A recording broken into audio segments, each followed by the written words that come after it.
إن الحمد لله نحمده ونستعينه ونؤمن به ونتوكل عليه ونعوذ بالله من شرور أنفسنا ومن سيئات أعمالنا من يهده الله فلا مضل له ومن يضلل فلا هادي له وأشهد أن لا إله إلا الله وحده لا شريك له وأشهد أن محمدًا عبده ورسوله اللهم صل وسلم وبارك وأنعم على عبدك ورسولك ونبيك محمد وعلى آله وأصحابه أجمعين يا أيها الذين آمنوا اتقوا الله حق تقاته ولا تموتن إلا وأنتم مسلمون يا أيها الناس اتقوا ربكم الذي خلقكم من نفس واحدة وخلق منها زوجها وبث منهما رجالا كثيرا ونساء واتقوا الله الذي تساءلون به والأرحام إن الله كان عليكم رقيبا يا أيها الذين آمنوا اتقوا الله وقولوا قولا سديدا يصلح لكم أعمالكم ويغفر لكم ذنوبكم ومن يطع الله ورسوله فقد فاز فوزا عظيما أما بعد فإن أصدق الحديث كتاب الله وخير الهدي هدي محمد صلى الله عليه وسلم وشر الأمور محدثاتها وكل محدثة بدعة وكل بدعة ضلالة وكل ضلالة في النار أعوذ بالله من الشيطان الرجيم بسم الله الرحمن الرحيم يا أيها الذين آمنوا اتقوا الله ولتنظر نفس ما قدمت لغد واتقوا الله إن الله خبير بما تعملون وقال عمر بن الخطاب رضي الله تعالى عنه حاسبوا قبل أن تحاسبوا محترم حاضرین، رمضان مبارک کا یہ آخری جمعہ ہے اور چند ہی ایام کے بعد یہ ماہ مبارک ختم ہونے والا ہے۔ ایسے موقع پر ہمیں اپنا احتساب کرنا چاہیے، اپنا جائزہ لینا چاہیے کہ یہ مبارک مہینہ اپنی رحمتوں اور برکتوں کے ساتھ ہمارے اوپر سایہ فگن ہوا، ہم نے اس سے کتنا فائدہ اٹھایا، ہم نے اس سے کتنا استفادہ کیا۔ یہ نیکیوں کا موسم بہار جو اپنے دامن میں تزکیہ نفس کا سامان لے کر کے آتا ہے، اور ایک بہترین موقع ہوتا ہے کہ ہم اپنی تربیت کر سکیں، اپنا تزکیہ کر سکیں، اللہ سے اپنے تعلق کو مضبوط کر سکیں، تقوی کی افزائش کر سکیں۔ ہم نے اس سے کتنا فائدہ اٹھایا۔ احتساب کرنا چاہیے، جائزہ لینا چاہیے اور اپنا محاسبہ کرنا چاہیے۔ انسان کی تربیت اور اس کے تزکیہ کے لیے بہت ضروری ہے کہ اپنا وہ کڑا احتساب کرے، برابر اپنا جائزہ لیتا رہے۔ قرآن مجید میں اللہ تعالیٰ نے فرمایا ہے یا ایھا الذین آمنوا اتقوا اللہ ولتنظر نفس ما قدمت لغد، اے ایمان لانے والو، اللہ سے ڈرو،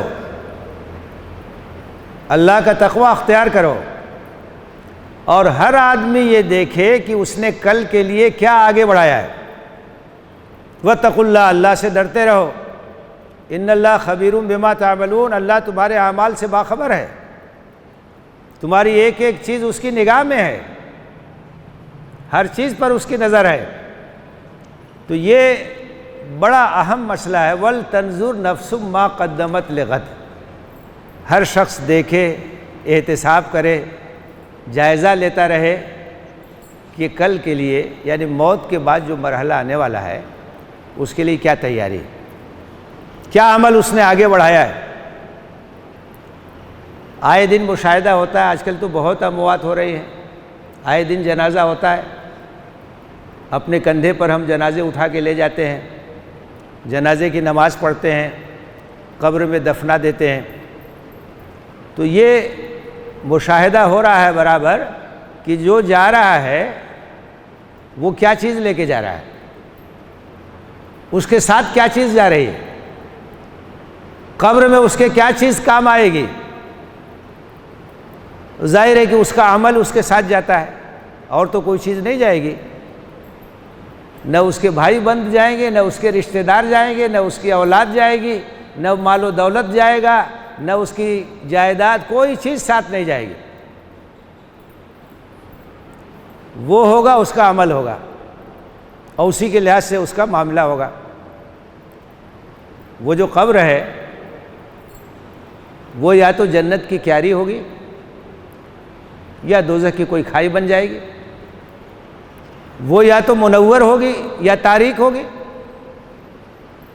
یا تو وہ وسیع کر دی جائے گی یا تنگ کر دی جائے گی۔ تو جو چیز ہمارے ساتھ جانے والی ہے، ہمارا عمل جانے والا ہے، جیسا بھی عمل ہمارا ہوگا وہی ہمارے ساتھ جائے گا۔ تو یہ احتساب کرنا چاہیے، یہ جائزہ لیتے رہنا چاہیے۔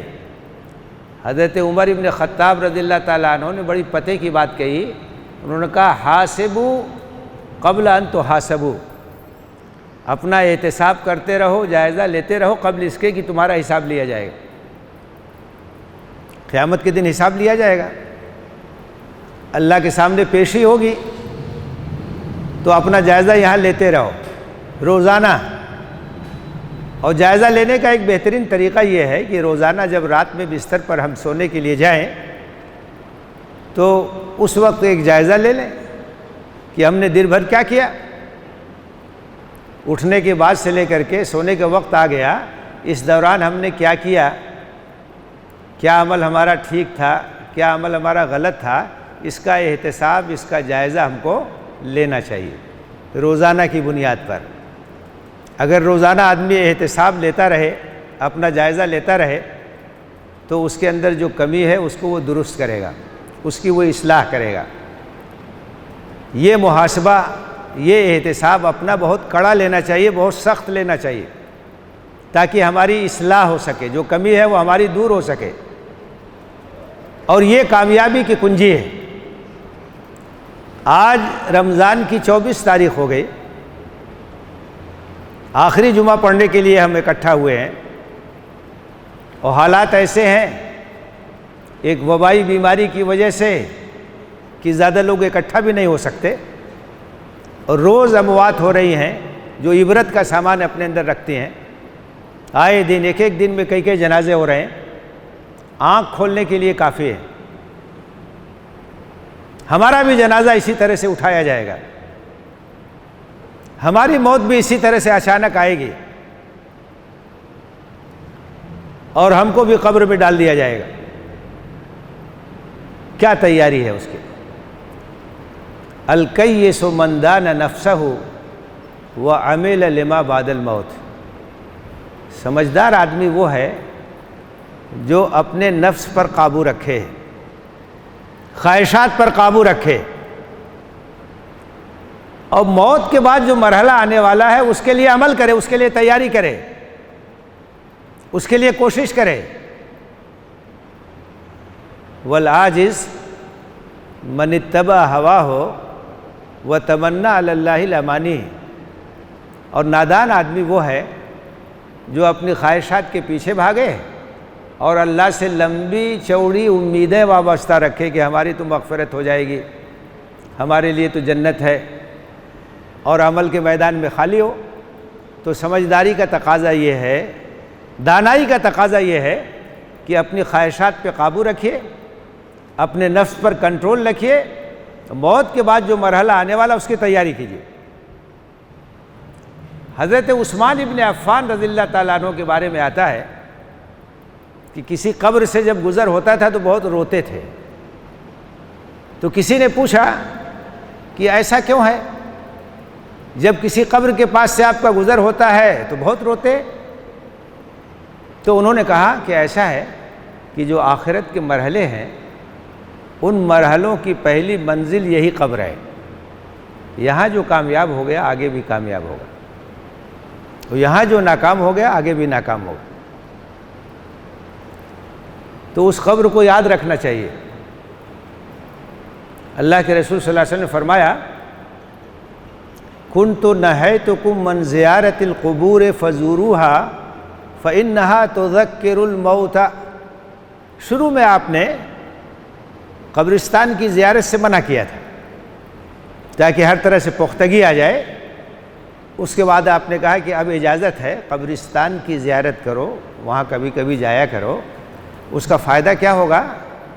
فَإِنَّهَا تُذَكِّرُ الْمَوْتَى، جب تم قبروں کی زیارت کرو گے، وہاں جاؤ گے تو موت کی یاد تازہ ہوگی۔ یہ احساس ہوگا کہ ہم کو بھی ایک دن یہی آنا ہے،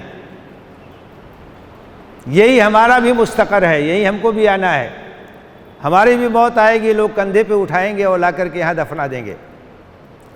اور جب قبرستان میں جائیں تو وہاں ہم کیا پڑھیں، اس کا طریقہ بھی اللہ کے رسول صلی اللہ علیہ وسلم نے بتایا ہے۔ آپ جاتے تھے کسی قبرستان میں تو آپ کیا کہتے تھے؟ السلام علیکم اہل الدیار من المؤمنین والمسلمین انتم السابقون وإنا ان شاء اللہ بکم لاحقون نسأل اللہ لنا ولکم العافیۃ والمغفرہ۔ سلام کیا جائے گا ان کو سلام کیا جائے گا اہل قبور کو، السلام علیکم اہل الدیار من المسلمین، کہ اے اس شہر خموشہ میں رہنے والے لوگوں، اہل ایمان، تم پر اللہ کی سلامتی ہو۔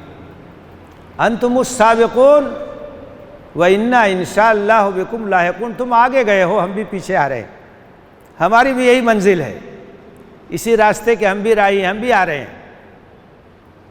تم آگے گئے ہو، ہم بھی آ رہے ہیں، ہم اللہ سے تمہارے لیے بھی اور اپنے لیے بھی عافیت کی اور مغفرت کی دعا کرتے ہیں۔ یہ ہے قبرستان کی زیارت کے لیے مسنون دعا۔ آدمی وہاں جائے، یہ دعا پڑھے، تھوڑی دیر کے لیے یاد کرے کہ ہم کو بھی یہیں آنا ہے، کیا عالم ہوگا، سب لوگ چھوڑ کے چلے جائیں گے، قبر میں ہم اکیلے رہیں گے، ہمارا جو عمل ہے وہی ہمارے ساتھ رہے گا، تو اس کو یاد رکھنا چاہیے، اس کی تیاری کرنی چاہیے۔ اللہ تعالیٰ نے فرمایا فَأَمَّا مَنْ خَافَ مَقَامَ رَبِّهِ وَنَهَى النَّفْسَ عَنِ الْهَوَىٰ فَإِنَّ الْجَنَّةَ هِيَ الْمَأْوَىٰ، جو دنیا میں اس احساس کے ساتھ زندہ رہا کہ اللہ کے سامنے پیشی ہونی ہے، اللہ کے سامنے جواب دہی کے لیے کھڑا کیا جاؤں گا، اللہ تعالیٰ پوچھے گا زندگی کے بارے میں، عمر کے بارے میں، نوجوانی کے بارے میں، صحت کے بارے میں، علم کے بارے میں، مال کے بارے میں، سب سوالات ہوں گے۔ فَأَمَّا مَنْ خَافَ مَقَامَ رَبِّهِ، جو آدمی اس خوف کے ساتھ زندہ رہا، اس احساس کے ساتھ زندہ رہا کہ اللہ کے سامنے پیشی ہونی ہے، جواب دہی کا مرحلہ آنے والا ہے، وَنَهَى النَّفْسَ عَنِ الْهَوَىٰ، اور ظاہر ہے کہ جس کو یہ یاد ہوگا تو وہ خواہشات پر قابو رکھے گا، خواہشات پہ کنٹرول رکھے گا، خواہشات کا غلام نہیں ہوگا، خواہشات کی پیروی نہیں کرے گا۔ تو جس نے زندگی اس طرح سے گزاری فَإِنَّ الْجَنَّةَ هِيَ الْمَأْوَىٰ، تو اس کا مقام جنت ہے، تو اس کا ٹھکانہ جنت ہے، وہ جنت کی نعمتوں سے شاد کام ہوگا، وہ جنت کی نعمتوں سے بہرہ ور ہوگا۔ اور جو آدمی اس احساس ہی کو نہیں رکھتا ہے، اس کو یاد ہی نہیں رکھتا ہے، اس کی تیاری ہی نہیں کرتا ہے، تو اللہ کی رضا کیسے پا سکتا ہے؟ تو یہ بہت ضروری ہے کہ احتساب ہوتا رہے۔ یا ایھا الذین آمنوا اتقوا اللہ ولتنظر نفس ما قدمت لغد، اے ایمان لانے والو، اللہ سے ڈرو، ہر شخص یہ دیکھے، جائزہ لے، احتساب کرے کہ اس نے کل کے لیے کیا آگے بڑھایا ہے، کیا تیاری کی ہے۔ واتقوا اللہ، اللہ سے ڈرتے رہو، ان اللہ خبیر بما تعملون، اللہ تمہارے اعمال سے باخبر ہے۔ تو اس وقت احتساب کرنے کی ضرورت ہے، جائزہ لینے کی ضرورت ہے کہ ہم نے رمضان سے کتنا فائدہ اٹھایا۔ رمضان کا سبق یہ تھا کہ ہمارے اندر تقویٰ پیدا ہو، خدا ترسی پیدا ہو، اللہ کے سامنے جواب دہی کا احساس پیدا ہو۔ روزے کا بنیادی مقصد ہی یہی ہے لعلکم تتقون، روزہ اسی لیے فرض کیا گیا ہے کہ ہم پہ تقویٰ کی افزائش ہو۔ تو ہماری کیا کیفیت ہے، کس احساس کے ساتھ ہم نے روزے رکھے، ہم نے اپنے روزوں کی کتنی حفاظت کی۔ روزے کے بارے میں حدیث میں کہا گیا ہے کہ الصوم جنۃ، روزہ ایک ڈھال ہے، گناہوں سے بچنے کے لیے ایک ہتھیار ہے۔ تو روزہ رکھ کر کے ہم نے گناہوں سے اپنے آپ کو کتنا بچایا؟ کس طرح کا روزہ ہم نے رکھا؟ ہم نے صرف پیٹ کا روزہ رکھا، صرف معدے کا روزہ رکھا، یا اپنی نگاہوں کا بھی روزہ رکھا، اپنے ذہن اور دماغ کا بھی روزہ رکھا، اپنے کان اور قوت سماعت کا بھی روزہ رکھا، زبان اور قوت گویائی کا بھی روزہ رکھا، ہاتھ کا بھی روزہ رکھا، پیر کا بھی روزہ رکھا؟ روزہ دار بھی کئی طرح کے ہوتے ہیں۔ بعض روزہ داروں کے بارے میں اللہ کے رسول صلی اللہ علیہ وسلم نے فرمایا ہے کہ کچھ روزہ دار ایسے ہیں جن کے کھاتے میں بھوک اور پیاس کے علاوہ کچھ نہیں لکھا جاتا، کوئی اجر نہیں، کوئی ثواب نہیں، بس بھوکے اور پیاسے، روزے کے مقصد سے غافل ہے، اپنی آنکھوں کی حفاظت نہیں کرتے، ذہن اور دماغ کی حفاظت نہیں کرتے، اپنے کان کی حفاظت نہیں کرتے، زبان کی حفاظت نہیں کرتے، ہاتھ سے پیر سے غلط کام کرتے ہیں، تو ایسے لوگوں کا روزہ کیا ہوگا؟ کیا حیثیت ہوگی اس کی؟ تو یہ جائزہ لینے کی ضرورت ہے کہ ہم نے روزہ کیسے رکھا، کتنا تقویٰ پیدا ہوا، کتنا ہمارا تزکیہ ہوا، ہماری قوت ارادی کتنی مضبوط ہوئی، گناہوں سے ہم نے اپنے آپ کو کتنا بچایا۔ یہ احتساب کرنا چاہیے، یہ جائزہ لینا چاہیے، یہ احتساب کرنا چاہیے کہ رمضان کا مہینہ یہ آیا تھا ہم کو قرآن کا حامل بنانے کے لیے، نزول قرآن کا مہینہ ہے، قرآن کا پیغام تازہ کرنے کے لیے آتا ہے۔ شہر رمضان الذی انزل فیہ القرآن، رمضان کا مہینہ وہ مہینہ ہے جس میں قرآن نازل ہوا، اس لیے آیا تھا کہ قرآن سے اپنے تعلق کو مضبوط کریں، قرآن سے دلچسپی بڑھائیں، زیادہ سے زیادہ قرآن پڑھیں، اس کا مطالعہ کریں، قرآن کے درس میں شریک ہوں، نمازوں میں قرآن کو سنیں، قرآن کا ترجمہ پڑھیں، اس کی آیتوں پر غور کریں، قرآن سے محبت پیدا کریں۔ ہم نے کتنا قرآن سے اپنے تعلق کو بڑھایا، کتنی دلچسپی ہماری قرآن سے پیدا ہوئی، قرآن سے کتنا شغف پیدا ہوا، قرآن کے حقوق کو ہم نے کتنا ادا کیا، اس کا احتساب ہونا چاہیے، اس کا جائزہ لینا چاہیے۔ رمضان کا مہینہ آیا تھا یہ پیغام لے کر کے کہ یہ مواسات کا مہینہ ہے، یہ ہمدردی کا مہینہ ہے، یہ انفاق کا مہینہ ہے، اللہ کے بندوں کی دل کھول کر کے مدد کرنے کا مہینہ ہے۔ اللہ کے رسول صلی اللہ علیہ وسلم کی فیاضی اور آپ کی سخاوت رمضان کے مہینے میں بہت بڑھ جاتی تھی، کیونکہ حضرت جبریل علیہ السلام روزانہ آتے تھے اور قرآن مجید کا مدارسہ ہوتا تھا، ایک دوسرے کو قرآن سنتے سناتے تھے، تو رمضان میں آپ کی سخاوت جوش پر ہوتی تھی۔ ہم نے کتنا انفاق کیا، ہم نے اپنی زکوٰۃ نکالی، ہم نے صدقات اور خیرات کا اہتمام کیا، ہم نے غریبوں کی مدد کی، ہم نے اپنے محلے کی خبر گیری کی، ہم نے ناداروں کے سر پہ شفقت کا ہاتھ رکھا۔ اس کا احتساب کرنا چاہیے، اس کا جائزہ لینا چاہیے۔ اس موقع پر جب کہ اب رمضان جانے والا ہے، اللہ تعالیٰ ہمیں احتساب کی توفیق دے، جائزہ لینے کی توفیق دے۔ پتہ نہیں پھر رمضان ملے گا کہ نہیں ملے گا، ہو سکتا ہے کہ ہماری زندگی کا آخری رمضان ہو، اور جو ایام بچے ہوئے ہیں اس کی قدر کرنی چاہیے۔ آخری عشرہ چل رہا ہے جس کی بڑی فضیلت ہے، طاق راتوں کی بڑی فضیلت ہے، شب قدر کا عشرہ ہے، لیلۃ القدر کا عشرہ ہے، اور بشارت ہے ان لوگوں کے لیے جو شب قدر میں اخلاص کے ساتھ عبادت کرتے ہیں کہ اللہ تعالیٰ ان کے گناہوں کو بخش دیتا ہے۔ من قام لیلۃ القدر ایمانا واحتسابا غفر لہ ما تقدم من ذنبہ، جو لوگ ایمان اور اخلاص کے ساتھ لیلۃ القدر میں عبادت کرتے ہیں اللہ تعالیٰ ان کے گناہوں کو بخش دیتا ہے۔ کئی طاق جا چکے ہیں، 21ویں چلی گئی، 23ویں چلی گئی، 25ویں آ رہی ہے، 27ویں آئے گی، 29ویں آئے گی۔ اس عشرے کے جو ایام جو راتیں بچی ہوئی ہیں ان کی قدر کیجئے، اور جو کوتاہی ہوئی ہے اس کی تلافی کی کوشش کیجئے، زیادہ سے زیادہ عبادت کی کوشش کیجئے، ان ایام سے زیادہ فائدہ اٹھانے کی کوشش کیجیے۔ قرآن کی گواہی ہے لیلۃ القدر خیر من الف شہر، کہ شب قدر 1000 مہینے سے بہتر ہے اجر اور ثواب کے لحاظ سے۔ 1000 مہینے کا حساب لگائیے، 83 سال سے زیادہ ہوگا۔ ایسا موقع کہاں ملے گا؟ اتنی فضیلت، اتنی اہمیت، اور اگر ہم غفلت میں گزار دیں، اس کی قدر نہ کریں، تو یہ محرومی کی بات ہوگی۔ جو ایام باقی ہے ان کی قدر کیجیے، صدقہ فطر نکالنے کا اہتمام کیجیے۔